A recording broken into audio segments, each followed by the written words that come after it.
Hi everyone, welcome to my channel. ತಮ್ಮೆಲ್ಲರಿಗೂ ನಮ್ಮ ಚಾನಲ್ಗೆ ಸ್ವಾಗತ ಕೋರುತ್ತಾ ಇವತ್ತಿನ ವಿಡಿಯೋದಲ್ಲಿ 2026-27ನೇ ಶೈಕ್ಷಣಿಕ ಸಾಲಿನ ಅಂದರೆ ಇವತ್ತು ನಡೆದಂತಹ ಮೊರಾರ್ಜಿ ವಸತಿ ಶಾಲೆಯ ಪ್ರವೇಶ ಪರೀಕ್ಷೆ ಕೀ ಉತ್ತರಗಳನ್ನು ತಮ್ಮೊಂದಿಗೆ ಹಂಚಿಕೊಳ್ತಾ ಇದ್ದೀನಿ. ಇದೀಗ ಗಣಿತ ವಿಷಯ ನೋಡೋಣ. ಒಂದು ಪುಸ್ತಕದ ಅಂಗಡಿಯಲ್ಲಿ ಲಭ್ಯವಿರುವ ಪುಸ್ತಕಗಳ ದರಪಟ್ಟಿ ಹೀಗಿದೆ. ರವಿ ಪುಸ್ತಕದ ಅಂಗಡಿಯಿಂದ ಈ 3 ಪುಸ್ತಕ ಕೊಳ್ಳುತ್ತಾನೆ. ಅವನು ಅಂಗಡಿಯವನಿಗೆ ನೀಡಬೇಕಾದ ಒಟ್ಟು ಹಣ ಎಷ್ಟು ಅಂತ ಹೇಳಿದ್ದಾರೆ. ಹಾಗಾದರೆ ಇಲ್ಲಿ ಆನ್ಸರ್ ನೋಡ್ತಾ ಹೋದರೆ ಒಟ್ಟು ಇಲ್ಲಿ 27 ಆಗುತ್ತದೆ. ಮೂರನೇ ಆಪ್ಷನ್. ಕೆಳಗಿನ ಭಿನ್ನರಾಶಿಯನ್ನು ಸುಲಭ ರೂಪದಲ್ಲಿ ಬರೆಯಿರಿ ಅಂತ ಹೇಳಿದರೆ ಇದನ್ನು ನೋಡ್ಬೋದು. 16ನೇ 8 ಮತ್ತು 72ನೇ 24 ಆನ್ಸರ್. 2ನೇ 1 ಮತ್ತು 3ನೇ 1. 600 ಸೆಂಟಿಮೀಟರ್ನ ಮೀಟರ್ಗಳ ಪರಿವರ್ತಿಸಿದರೆ ಇಲ್ಲಿ 6 ಮೀಟರ್ ಆಗುತ್ತದೆ. ಇನ್ನು 5 ಕ್ವಿಂಟಲ್ ತೂಕ ಎಷ್ಟು ಕಿಲೋಗ್ರಾಮ್ಗೆ ಸಮ ಅಂದಾಗ ಇಲ್ಲಿ 5 ಕ್ವಿಂಟಾಲ್ ಅಂದರೆ 500 ಕಿಲೋಗ್ರಾಮ್ಗೆ ಸಮ ಆಗುತ್ತದೆ. ನೆಕ್ಸ್ಟ್ ನೋಡೋಣ 45ನೇ ಪ್ರಶ್ನೆ. 6457ರಲ್ಲಿ 4ರ ಸ್ಥಾನ ಬೆಲೆ ಮತ್ತು ಮುಖ ಬೆಲೆ ವ್ಯತ್ಯಾಸ ಎಷ್ಟು ಅಂದರೆ 396. ಕೆಳಗಿನಲ್ಲಿರುವ ಆಕೃತಿಯ ಸುತ್ತಳತೆ ಎಷ್ಟು ಅಂತ ಹೇಳಿದರೆ ನೋಡ್ಬೋದು. 5 4 9 3 12 7 19 ಸೆಂಟಿಮೀಟರ್. ಸೊ 2ನೇ ಆಪ್ಷನ್ ಆಗುತ್ತದೆ.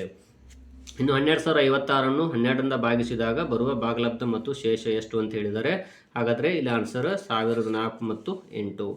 ವೃತ್ತದ ಮೇಲಿನ ಬಿಂದು ಮತ್ತು ವೃತ್ತ ಕೇಂದ್ರಕ್ಕಿರುವ ದೂರವನ್ನು ಏನಂತ ಕರೀತಾರೆ ಅಂತ ಹೇಳಿದರೆ ಒಂದು ವೃತ್ತದ ಮೇಲಿನ ಬಿಂದು ವೃತ್ತ ಕೇಂದ್ರಕ್ಕೆ ಇರುವ ದೂರವನ್ನು ಇಲ್ಲಿ ತ್ರಿಜ್ಯ ಅಂತಾರೆ. ಇನ್ನು ಕೆಳಗಿನ ಆಯ್ಕೆಗಳಲ್ಲಿ ಯಾವುದು ಲಘುಕೋನ ಆಗಿದೆ ಅಂದರೆ ಇಲ್ಲಿ 80 ಡಿಗ್ರಿ ಆಗಿದೆ. ನೆಕ್ಸ್ಟ್ ನೋಡೋಣ. 100ನೇ ಇದರ ದಶಮಾಂಶ ರೂಪ 0.05.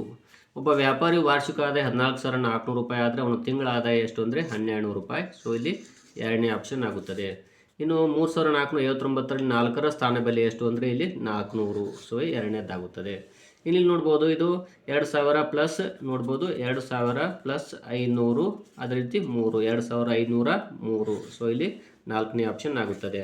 ಇನ್ನು ಇದನ್ನು ಸಂಕಲನ ಮಾಡಿದರೆ 2 ಗಂಟೆ 50 ನಿಮಿಷಗಳು ಮತ್ತು 3 ಗಂಟೆ 40 ನಿಮಿಷಕ್ಕೆ ಆನ್ಸರ್ ಎಷ್ಟಾಯಿತು 6 ಗಂಟೆ 30 ನಿಮಿಷ. ನೆಕ್ಸ್ಟ್ ಪ್ರಶ್ನೆ ನೋಡೋಣ. ಆಯತಘನದ ಜಾಲಾಕೃತಿ ಯಾವುದು ಅಂದರೆ ಎ ಆಪ್ಷನ್ ಆಗುತ್ತದೆ. ಇನ್ನು ಕೆಳಗಿನ ಸಂಖ್ಯೆ ಇಳಿಕೆ ಕ್ರಮದಲ್ಲಿ ಬರೀರಿ ಅಂದರೆ ಇದು ಮೊದಲನೇ ಆಪ್ಷನ್ ಆಗುತ್ತದೆ. 5997, 5749, 5478, 5397. ಇನ್ನು ಎಲ್ಲ ಸಂಖ್ಯೆಗಳ ಅಪವರ್ತನ ಸಂಖ್ಯೆ ಯಾವುದು ಅಂದರೆ 1ನೇ ಆಪ್ಷನ್. ಇನ್ನು ತಂದೆಯೊಡನೆ ರಮಾಳು ಒಂದು ಅಂಗಡಿಗೆ ಹೋಗುತ್ತಾಳೆ. 3 ಸೋಪ್ ಕೊಡುತ್ತಾಳೆ. ಪ್ರತಿ ಸೋಪಿನ ಬೆಲೆ 18 ರೂಪಾಯಿ ಆದರೆ ರಮಾಳು ಅಂಗಡಿಯವನಿಗೆ ಎಷ್ಟು ಹಣ ಕೊಡಬೇಕು ಅಂದಿದ್ದಾರೆ 18 ಮೂರಲೆ 54 ರೂಪಾಯಿ. ಈ ಕೆಳಗಿನಲ್ಲಿ ಯಾವುದರ ಪ್ರತಿಬಿಂಬ ಮೂಲ ಪದದಂತೆ ಇರುವುದಿಲ್ಲ ಅಂತ ಹೇಳಿದ್ದಾರೆ. ಸೊ ನೋಡ್ಬೋದು ಇಲ್ಲಿ ಯಾವುದು ಪ್ರತಿಬಿಂಬ ಮೂಲ ಪದದಂತೆ ಇರುವುದಿಲ್ಲ ಅಂದಾಗ ಇಲ್ಲಿ ದ್ಯಾಟ್ ಅನ್ನುವಂಥದ್ದು ಆಗುತ್ತದೆ. ಕೆಳಗಿನವುಗಳಲ್ಲಿ ಯಾವುದು ತ್ರಿಭುಜ ಸಂಖ್ಯೆ ಅಲ್ಲ ಅಂತ ಹೇಳಿದರೆ ಇಲ್ಲಿ ಆನ್ಸರ್ 5 ಆಗುತ್ತದೆ.